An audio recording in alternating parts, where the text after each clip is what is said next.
नमस्कार बच्चों। कक्षा 8 में अध्ययनरत एनएमएमएस की तैयारी कर रहे बच्चों के लिए एक ब्रेकिंग न्यूज़ है। समाचार ये है कि आपकी एनएमएमएस की जो परीक्षा है, इस परीक्षा के लिए RSCERT यानी राजस्थान राज्य शैक्षिक अनुसंधान एवं प्रशिक्षण परिषद उदयपुर के द्वारा आज सिलेबस जारी कर दिया गया है और इस सिलेबस के आधार पर आप सभी को पॉइंट टू पॉइंट पढ़ाई करनी है और जो कुछ भी इस सिलेबस में दिया गया है उसी को पढ़ना है। 19 जनवरी को आपकी एनएमएमएस की एग्ज़ाम होने वाली है और इस परीक्षा में जिस भी बच्चे का चयन होगा उस बच्चे को कक्षा 9वीं 10वीं 11वीं और 12वीं में प्रतिवर्ष 12,000 रुपये की छात्रवृत्ति सरकार द्वारा दी जाएगी। तो आइए देखते हैं कि सिलेबस क्या है। प्रिय बच्चों, एनएमएमएस की जो एग्ज़ाम है उस एग्ज़ाम का आयोजन जैसा कि इसमें लिख रहा है कि दिसंबर जनवरी माह में किया जाना प्रस्तावित है। बच्चों, शिवरा पंचांग के अनुसार इसकी डेट 19 जनवरी निर्धारित है। उस डेट से पूर्व परीक्षा का होना मुश्किल है, उसके बाद ही हो सकती है। तो हम ये मानकर चलते हैं कि 19 जनवरी को परीक्षा होगी। इस परीक्षा हेतु पाठ्यक्रम निम्न अनुसार रहेगा। कक्षा 7 में से कौन कौन सी विषय आती हैं?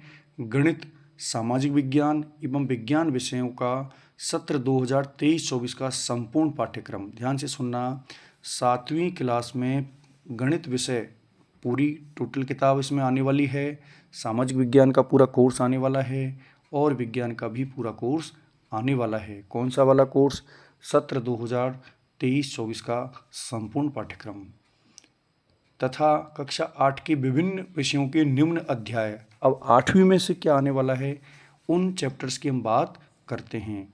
तो 8वीं में पहले तो हम बात करते हैं इसकी परीक्षा किस लेवल की होने वाली है। तो इस परीक्षा में 2 पेपर होते हैं। एक का नाम होता है सेट, जैसा कि आपको दिख रहा है।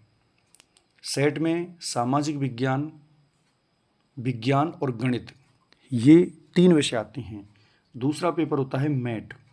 मैट में आपको रीजनिंग, जिसको हम कहते हैं मानसिक दक्षता, मानसिक क्षमता परीक्षण, ये मैट में आता है।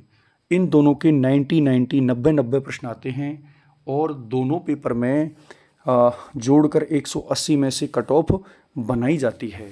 तो देखिए 8वीं में आपके कौन कौन से पार्ट हैं। आपका हमारे अतीत भाग 1, हमारे अतीत जो इतिहास की किताब है उस किताब में से पाठ 1, 2, 3, 4 और 5 पार्ट हैं। कैसे, कब और कहाँ, व्यापार से व्यापार तक कंपनी की सत्ता स्थापित होती है। तीसरा है ग्रामीण क्षेत्र पर शासन चलाना। चौथा है आदिवासी दीकू और एक स्वर्ण युग की कल्पना। 5वां है जब जनता बगावत करती है, 1857 और उसके बाद। यानी इस किताब में से आपके ये 5 पाठ ही हैं। उसके बाद दूसरी किताब है जिसका नाम है संसाधन एवं विकास भाग 2, जिसे हम भूगोल भी कहते हैं। इस किताब में से आपके 3 पाठ हैं। पहला आपका संसाधन, दूसरा भूमि, मृदा, जल, प्राकृतिक वनस्पति एवं वन्य जीवन संसाधन, तीसरा कृषि। ये 3 पाठ इसमें आने वाले हैं। तीसरी बुक है आपकी सामाजिक एवं राजनीतिक जीवन, जिसे हम भाग 3 भी कहते हैं। इसमें से आपके 5 पाठ आएंगे। पहला भारतीय संविधान, दूसरा धर्मनिरपेक्षता की समझ, संसद एवं कानूनों का निर्माण, न्यायपालिका और हाशिएकरण की समझ। इसके बाद आपके हमारा राजस्थान, जिसमें कुल 9 या 10 पाठ हैं, उनमें से 6 पाठ आने वाले हैं और ये कौन कौन से हैं वो भी हम देखते हैं। इसमें आपकी 18वीं सदी का राजस्थान, 1857 का स्वतंत्रता संग्राम एवं राजस्थान, आधुनिक राजस्थान का निर्माण, जनसंख्या, उद्योग, परिवहन एवं पर्यटन, ये पाठ आपके सामाजिक विज्ञान में से आने वाले हैं। उसके बाद आपके विज्ञान है। विज्ञान में आपकी पाठ संख्या 1 से 9 तक आने वाले हैं, जिसमें आपकी फसल उत्पादन एवं प्रबंध, सूक्ष्म जीव, मित्र एवं शत्रु, कोयला और पेट्रोलियम, दहन और ज्वाला, पौधे एवं जंतुओं का संरक्षण, जंतुओं में जनन, किशोरावस्था की ओर, बल एवं दाव, घर्षण, ये पाठ आपके विज्ञान में से आने वाले हैं। इसके बाद आपका गणित विषय होती है।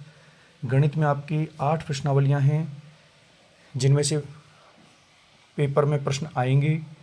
परिमेय संख्याएं, एक चर एवं रैखिक समीकरण, चतुर्भुजों को समझना, आंकड़ों का प्रबंधन, वर्ग एवं वर्गमूल, घन और घनमूल, बीजीय व्यंजक एवं सर्वसमीकाएं, राशियों की तुलना। ये पहला पेपर हो चुका है, जिसको हम सेट कहते हैं। अब हम बात करते हैं दूसरे पेपर की, जिसको अपन मैट कहते हैं। मैट में आपकी मानसिक क्षमता का परीक्षण होगा। ये रीजनिंग का वह है। इसमें आपकी पहला है शाब्दिक तर्क वाले, जिसमें आपको समानता, शब्द युग्म, अंक, अंग्रेजी वर्णमाला तथा समानार्थक शब्द, ये वाला आएगा। इसके बाद आपका वर्गीकरण, शब्द और अंक वाला, कोडिंग डिकोडिंग, अंक श्रृंखला, मीट्रिक, गोल संख्यात्मक, संख्यात्मक श्रृंखला, ये भी आने वाले हैं। अशाब्दिक में आपके लुप्त छुपे हुए पद, आंकड़ा ज्ञात करना, रक्त संबंध, दिशा ज्ञान, घड़ी और कैलेंडर, विजातीय, चित्र पद चयन, चित्रात्मक वर्गीकरण, मिरर इमेज, जल प्रतिबिंब, गणितीय आकृतियों की पहचान, डाइस संबंधी और आकृति को पूरा करना। तो ये आपका एक सिलेबस SCERT के द्वारा घोषित किया गया है।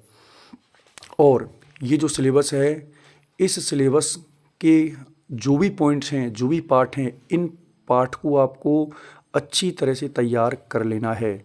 एक एक पॉइंट को ढंग से समझना है और कक्षा 7 का पूरा पाठ्यक्रम आपको पढ़ना है। यदि आपने इसे अच्छे से तैयार कर लिया तो मुझे विश्वास है कि आपका चयन निश्चित रूप से NMMS की परीक्षा में हो जाएगा। इन्हीं आशाओं और इन्हीं विश्वास के साथ मैं आपको शुभकामनाएं देना चाहता हूं। प्रिय बच्चों, NMMS की परीक्षा के लिए आप सभी को बेस्ट ऑफ लक और अग्रिम शुभकामनाएं। धन्यवाद। यदि आप बच्चों को और शिक्षक बंधुओं को मेरे द्वारा दी गई जानकारी अच्छी लगी तो कृपया चैनल को सब्सक्राइब जरूर करें। धन्यवाद।